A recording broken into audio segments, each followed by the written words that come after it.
School closures. Dati, maingay ang umaga sa bawat kanto. May mga batang nagmamadali, bit-bit ang bag at naka-uniform. May amoy ng bagong linis na sahig ng silid-aralan at ang tunog ng bell ay palatandaan ng panibagong araw ng pagkatuto. Pero ngayon, tahimik ang mga pintuan ng paaralan, nakakandado. Ang mga upuan, nag-aalikabok. At ang mga blackboard, may natirang mga chalk mark ng huling leksyon bago dumating ang sakuna. Tunog ng bagyo, sirena, ulan at mga anunsyo sa radyo. Lahat ng klase ay suspendido. Dahil sa sunod-sunod na kalamidad, lindol, bagyo, baha, napilitan ang pamunuan na isara ang ilang paaralan ng matagal. Hindi dahil sa tamad ang mga estudyante o handa ang lahat sa online class, kundi dahil ang mga silid na dati tahanan ng pag-asa, ngayon ay naging evacuation center, relief hub, at minsan, tahanan ng mga nawalan ng bahay.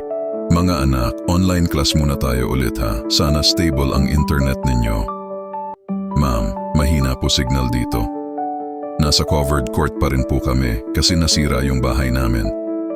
Tunog ng typing, crackling mic, mahihinang tawa. Sa gitna ng hirap, patuloy pa rin ang laban ng mga guro at magulang. May gurong nagtuturo gamit lang ang cellphone at data load.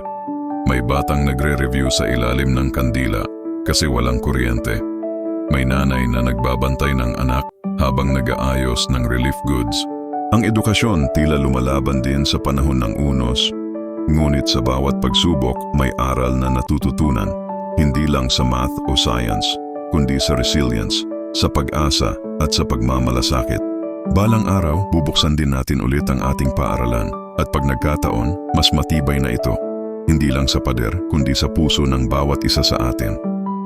Tunog ng bell, mga batang muling pumapasok sa classroom, halakhakan. At kapag bumalik na ang mga bata sa loob ng silid, ang bawat upuan ay may kwento ng pagtitiis.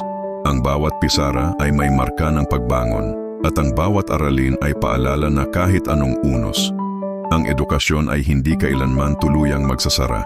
Minsan, may batang nagtanong sa kanyang guro, "Ma'am, kailan po ulit tayo papasok sa totoong school?" Kapag handa na ulit ang mundo. Pero tandaan mo, kahit online, totoo pa rin ang pangarap mo. At dumating na nga ang araw na unti-unting bumalik ang sigla, binuksan ang paaralan, inayos ang mga silid, at ang mga batang minsang nag-aral sa tabi ng baha. Ngayon ay bumabalik na may ngiti, dala ang bagong pag-asa. Tunog ng halakhakan, school bell, tunog ng flag ceremony. Ngayon, ang bawat upuan ay saksi sa katatagan.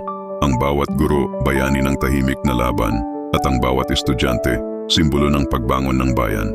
Kasi sa huli, hindi kayang ipasara ng sakuna ang pag-asa. Hindi kayang sirain ng unos ang pangarap.